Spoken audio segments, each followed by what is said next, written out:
Hello YouTube, this is Morgan Airspeed Prime here with my next video. This one is going to be my thoughts on Yu-Gi-Oh! Specifically, I'll be focusing on discussing the first 3 episodes of the Yu-Gi-Oh! Anime. This is a video requested by one of my patrons, and to briefly explain how that all works. If you come in as one of my patrons at the $5 or above tier, one of the rewards that you get is that you are able to choose a video for me to do, choose a topic. You can either choose a topic for me to cover in my Avatar discussion topic series, so that's an Avatar focused video on a topic of your choice, or in terms of off-topic stuff, you could choose a series for me to review the first couple of episodes of. That's mainly in terms of like stuff that you don't think I'll ever really get to naturally on my channel. This is a way to sort of request it and get my thoughts on it. So that's what was requested here by Brittany. She asked for my thoughts on Yu-Gi-Oh! And because I actually know a lot about Yu-Gi-Oh! This isn't my first time watching Yu-Gi-Oh! I'm familiar with a decent amount of the series, the card game especially. I do want to talk about more than just the first 3 episodes, though I'll probably refer to them a little bit more than other stuff, but I'll be referring just to Yu-Gi-Oh! In general, so hopefully this one will be interesting, because I have done a couple of Yu-Gi-Oh! Videos in the past, mainly some kind of card opening stuff. So yeah, let's get straight in here. So obviously I'm talking about primarily the first 3 episodes of Yu-Gi-Oh! The first episode primarily being the duel between Yugi and Kaiba that ends with the Exodia reveal. The second episode primarily is about the duel between Yugi and Pegasus through the TV and sort of the introduction of Pegasus. And then the third episode is basically on the boat to Duelist Kingdom, getting introduced to some of those characters, mainly Rex Raptor and Weevil Underwood, plus a little bit of Mai. And basically the loss of the Exodia cards in this one. But what I'll always say about Yu-Gi-Oh! Is that I actually think it is a decent anime series. Like, obviously, it doesn't compare to some of the more widely regarded series, like, say, something like a Full Metal Alchemist and some of these Death Note, these really, really kind of high-end, story-driven anime. It's always going to be somewhat held back by the fact that it is more aimed for kids. It is this sort of, commercial device, to basically promote the card game in a way. But for being that, it actually has some decent character stuff. There's some effort put into this. It is not just an advertisement for the card game. And what's very interesting is that, especially the first season, with it not playing by the rules of the card game, it is a very interesting approach to really kind of hype up the card game by not really playing the game that you're selling, but more going for trying to get across the sort of significance of certain cards. And I want the Blue Eyes because Kaiba plays it, I want the Dark Magician because Yugi plays it, that sort of thing.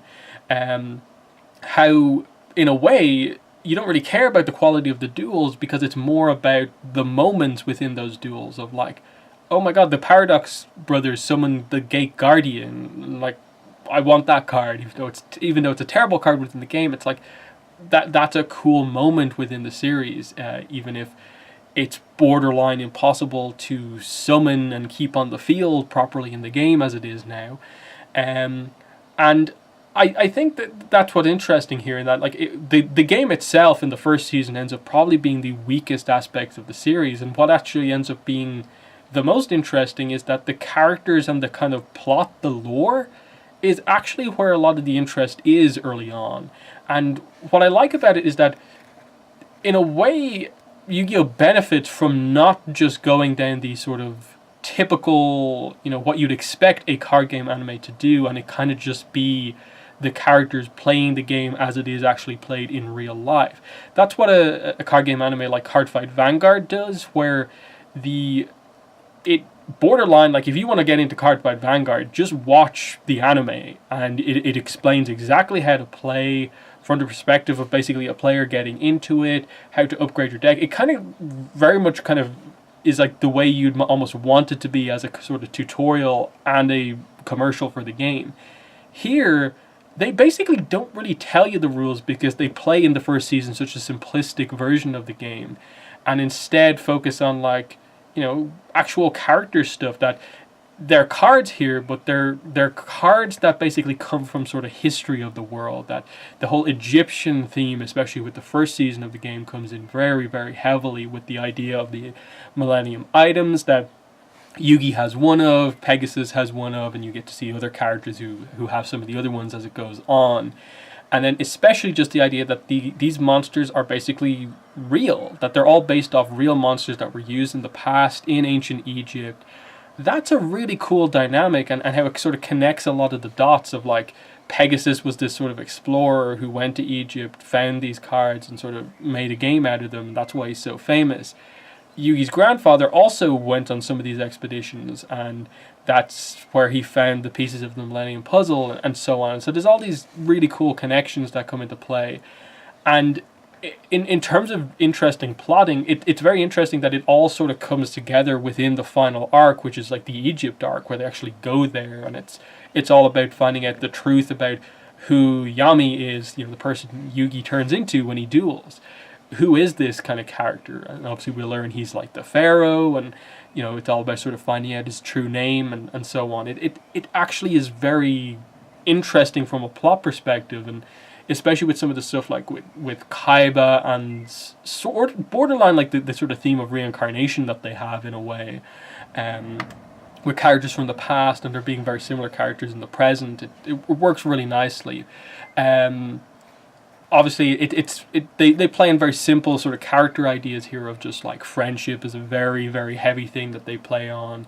With Yugi, it is just the kind of the theme in a way of him just gaining confidence as a person. That's why a confident leader character like Yami sort of takes over during the duels, but Yugi sort of learns to have that confidence himself because he does have the skill. And he sort of has the bravery. He just needs to put it all together, and that's what he learns from his sort of interaction with Yami. Joey is the sort of beginner duelist who sort of gradually kind of comes into his own to become one of the best. Is a nice kind of arc for him. And then sort of Kaiba of just being kind of the villain at the start, not the nicest guy, and he sort of ends up becoming the kind of anti-hero. You realize he's actually good.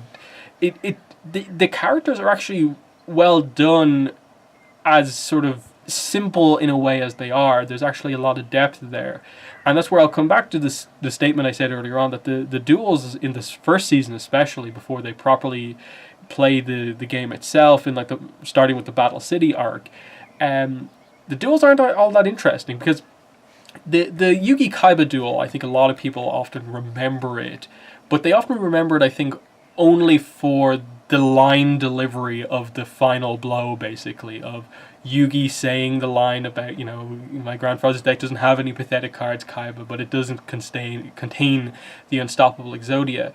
That's what it's remembered for. The summoning of Exodia, blowing away the blue eyes, Kaiba's insane reaction to it. It's an epic moment. The duel up before then is very boring, in that, like, the entire duel is like Kaiba summons Hitsusume Giant, like vanilla 1200 monster.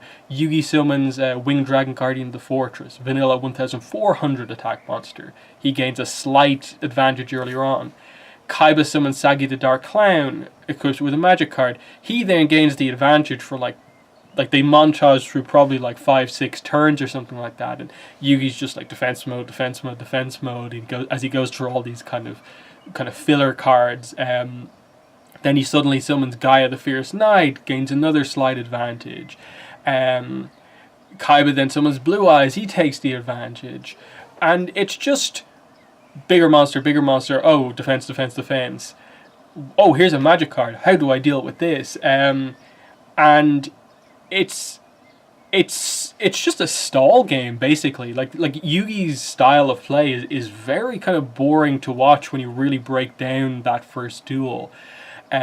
He doesn't do anything particularly impressive, and it sort of highlights that like the whole Exodia win is pure luck in the grand scheme of things, in that like they kind of put the countdown timer on it of a way like, oh, I have to draw it now or I'll lose.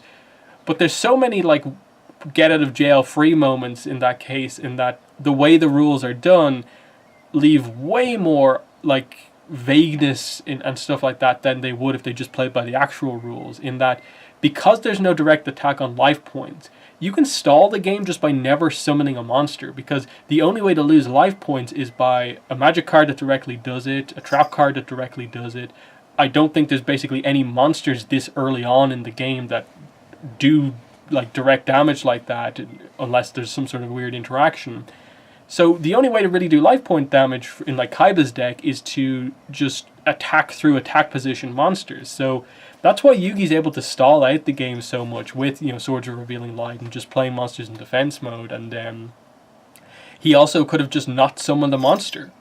And it feels like there's that kind of like cheating way to play where you just never summon a monster, then your opponent can never damage you as you just set up for the cards you need in your hand. Which in Yugi's case is perfect because he's just trying to get 5 specific cards in his hand. And it's cool when he does summon Exodia because, you know, it's such a memorable, you know, series of cards in the game.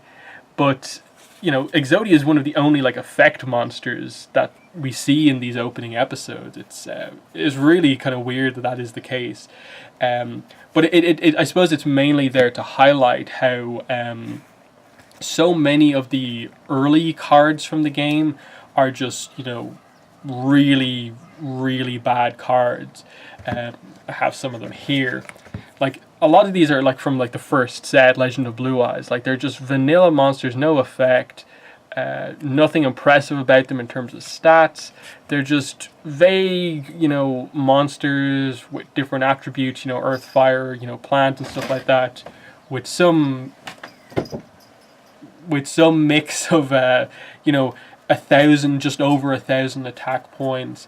You know, there's some interesting designs here, but like they're all just kind of generic monsters, and there's no real, you know, strategy to using any of them, and it speaks to, I suppose, the all over the place nature in a way of a lot of the characters' decks, in that in the grand scheme of things, like both Pharaoh Yugi and Yugi's own deck, when we eventually get to see it, there's not a lot of synergy for the most part between it. Like Yugi's deck ends up having about like 5 different unique decks within it. Like at this point in the actual game, like you can have a Dark Magician deck, you can have a Dark Magician Girl deck, you can have a Dark Magician and Dark Magician Girl deck, you can have a Magnet Warrior deck, you can have a specific Exodia deck because there's loads of other like Exodia cards that you can play. This is probably the most notable one here. The legendary Exodia Incarnate. It's a couple of years old at this point, but you know, it's more cards that like affect the Exodia strategy, which is sort of needed because, you know, they're obviously on the limited list. You can only play 1 copy of each instead of 3. Similarly with like Blue Eyes in Kaiba's deck, eventually he gets around to, you know, incorporating more cards that directly relate to the Blue Eyes. But like never to the case where like now currently there's like an entire deck you can run where you have all this like dragon support, where you can have like, you know, Blue Eyes Solid Dragon, Dragon Spirit of White, Maiden with Eyes of Blue, who's actually a character we get introduced to like in the final arc, White Stone of Ancients, Blue Eyes Alternative White Dragon. You know, all these kind of, you know, cards that make the Blue Eyes deck actually function really, really well, whereas like Blue Eyes itself is just such a common card in the actual card game. Like, I think here I have like 8 copies in my hand, none of them particularly, you know, impressive or anything like that. I've got like 3 copies in my actual Blue Eyes deck, and it's the same with Dark Magician. I probably have like 10-12 copies of that card as well, and like a whole deck based around him. But it's very mishmash for the decks that they actually have in the show itself. And it's the exact same with the Pegasus duel. Like, he obviously has more of a theme to his deck in terms of like cards that look kind of like Ancient Egypt, Millennium. They have the eye symbol on them. Whereas like Yugi's deck is just like, why on earth do you have like a couple of dragons? You know, you have these couple of spellcasters in your deck, and it's just a bit all over the place. So in that sense, like, I think the first season, like, there's a nice core to it with, you know, Yugi trying to get his grandfather back, Joey wanting to do well in the tournament to get the money for his sister, Kaiba eventually wanting to get Mokuba back.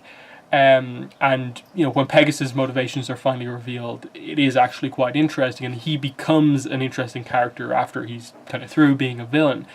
I really think Yu-Gi-Oh! Only properly takes off when you get into the second season and the Battle City arc, because I think the bonuses of them actually playing the game properly, the Egyptian god cards being the main sort of theme to it, the Battle City structure and the way that tournament works, I think is so interesting and cool. And again, they play on a lot of the characters that they already have, and like just some of the rules, like if you win your opponent's best card, and so there's that sense of the character's decks getting better. Plus, it's where they start to, I suppose, properly characterize a lot of the characters that little bit more. So I think once you get through the first season, I think it really takes off into becoming an actually interesting show over the course of it. And I like a lot of the arcs, even some of the kind of more fillery arcs that aren't covered in the manga, like the Noah arc where they're in the virtual world. I think that's actually really well done, especially the stuff they do with like Kaiba's father and that sort of backstory. Even the other filler arc, the Orichalcos arc, there's some really good character stuff with regards to like Yami Yugi and so on, and Mai especially in that one. And then the Ancient Egypt arc brings everything together, I think, really, really well. So I actually think the original Yu-Gi-Oh! is actually a pretty good show when you get down to it, and not just because of the card game as well. As for, I suppose, the other Yu-Gi-Oh! Series, I actually like GX quite a bit. I still think it's kind of unfortunate that the fourth season was never dubbed, because I think the fourth season of GX is actually really, really good. I think the character stuff that they do with Jaden from what happens at the end of season 3 going into 4 is really, really good, because I always like that character arc of the fun-loving, the kind of nicest character in the show suddenly sort of taking a dark turn where he's not villainous, but he's sort of lost that kind of fun-loving nature. And for a character like Jaden, who like throughout everything that's happened has just maintained the character that he is, to go dark like that, it's really well done. I really like how they do it, and especially how it leads into the finale and so on. They managed to make what on the outside appears to be a very sort of almost childish kind of concept of like, oh no, they're going to a very school-based kind of system. And early on, it's sort of like that, but once they get into some of the plot, the Society of Light and all of that stuff, the Yubel arc and so on, it really comes together, I think, quite well, and it has some of the, especially right towards the end, has some exceptionally strong moments. Yu-Gi-Oh! 5Ds, the third series, is probably my favorite of them all. Again, it has that unfortunate thing of the dub was never fully completed, but I have watched the last bit in sub. I still think it's really, really well done. A lot of people will sort of criticize it a little bit for the whole card games on motorcycles aspect, but I think in the grand scheme of what they do later on, of kind of having that sort of alternate kind of duel kind of mode to it to add something different, the speed duels of the games where they're on the motorbikes are actually much better than, say, the kind of entertainment duel thing they do in Arc 5. Because there's that sort of danger to it, because the characters are that little bit older, and there's always the risk of, like, if you lose a speed duel, you usually crash and are injured in some way. And especially with what they do with the sort of the kind of Nazca line things that they often have the duels where they're riding around with the Earthbound Immortal cards. It's actually really well done. I think the main benefit of 5Ds is, one, I think the card game extra focus on synchro cards, introducing the white cards that kind of with the tuners, is really cool, because so many of the synchro monsters are like really, really strong, and it's a great addition to it, and I think it's a much more interesting addition than Fusions, which was the focus of GX, of course.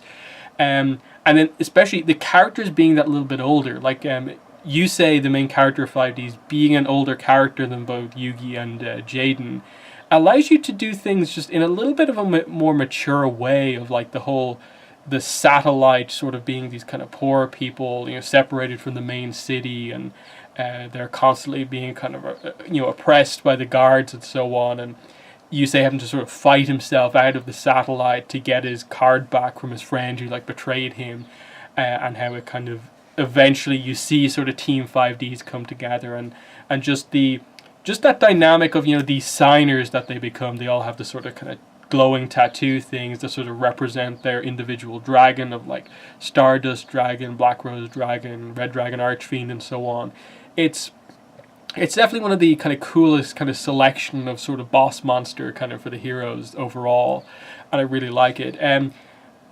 Unfortunately, Yu-Gi-Oh! Zexal, which is the series after this, as well as Yu-Gi-Oh! Arc 5, I was never able to really get into them, so I don't have too much familiarity with them outside of the first couple of episodes of them. Again, they after having Yusei, I think they're going completely the opposite direction with I think it's Yuma who's the main character in Zexal, and just having a complete beginner duelist, very kind of goofy. I heard, like most of the Yu-Gi-Oh! Shows, it gets much better later on, but the early stuff is difficult to get through, and not in a, the first section of like GX is a little slow. It seems like it stays this way for a while, and it just kind of felt like they went back on that.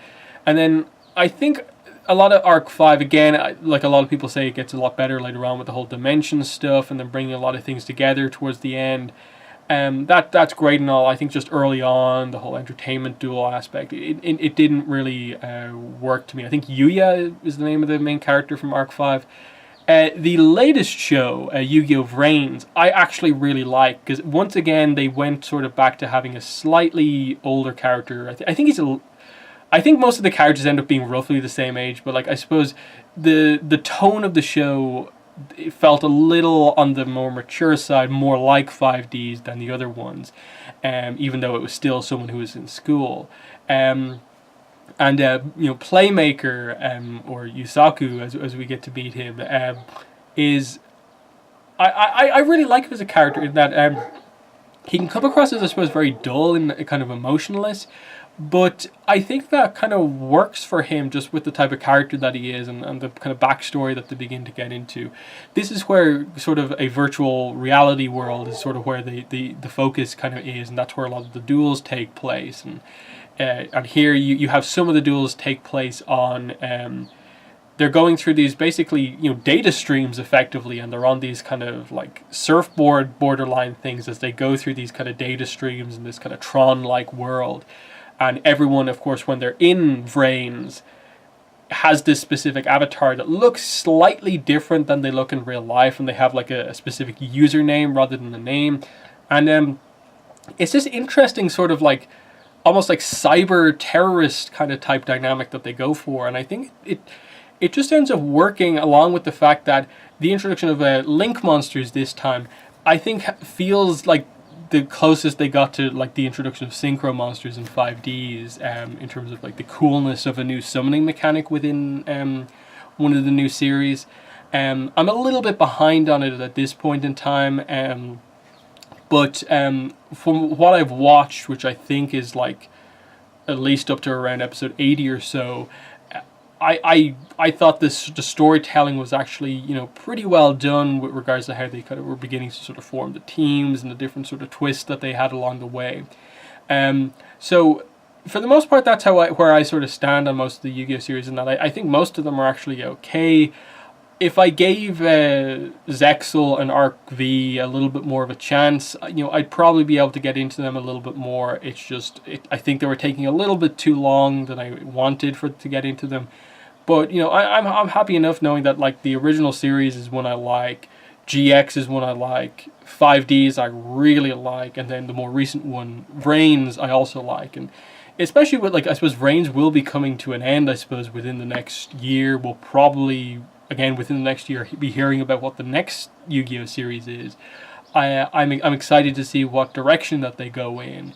I hope it's not too far down the super aimed at kids kind of route, and just because it makes the show a little bit kind of weird early on, which is kind of odd in that like Yugi's kind of one of our younger protagonists, but like the show had a sort of maturity level from the start that you kind of that always meant that it felt sort of more real than a lot of the stuff that happened a little later on. So yeah, I suppose returning, I suppose, to the first 3 episodes, which I suppose I was here to review. Like I said, I think it's a solid start. Like it's most of it is there outside of the criticism of just the duels. Just feeling sort of not particularly well thought out. I don't think they're particularly interesting in many ways. I really like how it ends up playing out. Like I said, it's not a Full Metal Alchemist Death Note style anime where it's going to be one of these mind-blowing ones in terms of what it does with its character arcs or its plots. But for a card game anime that in a way sort of exists to sell the cards, it does way more than it needs to do with the sort of lore and then the simple but effective character arcs that they set up. So I've always been sort of a fan of that. As for, I suppose, one final topic of just like the difference between like the dub versus the Japanese original, I've never really had a problem with the dub always being like Shadow Realm and never really mentioning a lot of the death aspect of things. Just because I think because of the ancient Egyptian magic stuff, I've never had a problem with them taking out what is just, you know, if you lose this duel, I'll kill you by chopping your legs off with, like, these saws are actually just magical saws that will send you to the Shadow Realm. That sort of, in a way, is actually more on theme than just chopping through someone's leg, because that's what we want to do, apparently.